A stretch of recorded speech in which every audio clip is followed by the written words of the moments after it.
Поскапо никогаш не било. Ова повеќе никој не може да го издржи. Граѓаните не можат да си поверуваат што се случува со цените. Пред камерата на Телма зборуваат дека ништо не е намалено, ниту пак очекуваат дека ќе има некое поевтинување. Трошоците за потребните работи во месецот постојано се зголемуваат поради што се принудени да се лишат од некои работи. Велат со месеци се зборува за високи цени и никој ништо не презема. Скапо е многу, ептен, премногу е скапо све.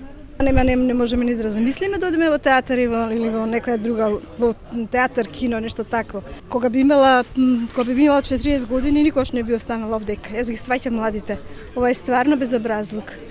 Најскапо што може да биде на свет. Поскапо никогаш не било. Трговците не очекуваат оваа година да има некој драстичен скок на цените на овошјето и зеленчукот, но нема ниту да бидат поевтини. Разочарани се што во оваа држава повеќе нема кој да се занимава со земјоделство. Порано што работеа тие луѓе што беа, да речеме, 60-70 години, сега или се болни или умреле. Нема кој да работи. Омладината сака све пред компјутерот и мисли дека така компјутерот дава све и свашта, без мотика нема јадење. Според податоците на ССМ за период од речиси 2 години, односно од јануари 2022 до ноември лани, месечните основни трошоци на едно 4-члено семејство пораснале за речиси 9000 денари.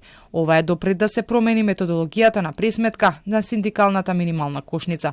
Ако пак се земе и месец декември, кога веќе се користи новата формула за пресметка, основните трошоци за живот за минатата цела година се зголемиле за над 13.000 денари.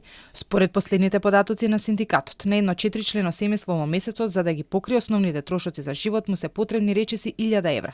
Од табелата на ССМ може да се види дека минималната плата не покрива ниту половина од трошоците, а може да се види дека ниту просечната плата никогаш не била доволна за да се подмират основните трошоци во месецот. Но нешто интересно е што според статистиката инфлацијата паѓа. Последниот податок покажува дека во јануари годинава изнесува 3,2%.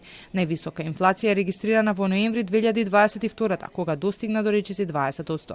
Надлежните носеа мерки за ублажување на ценовниот шок. До крајот на месецот важи гарантираната цена, но Министерството за економија ќе ги анализира движењата на цените на пазарот и следната недела ќе се донесе конечна одлука дали ќе се продолжи мерката или не. Законот за нефер трговски практики пак ја заврши комисиската расправа и се очекува до крајот на месецов да биде донесен.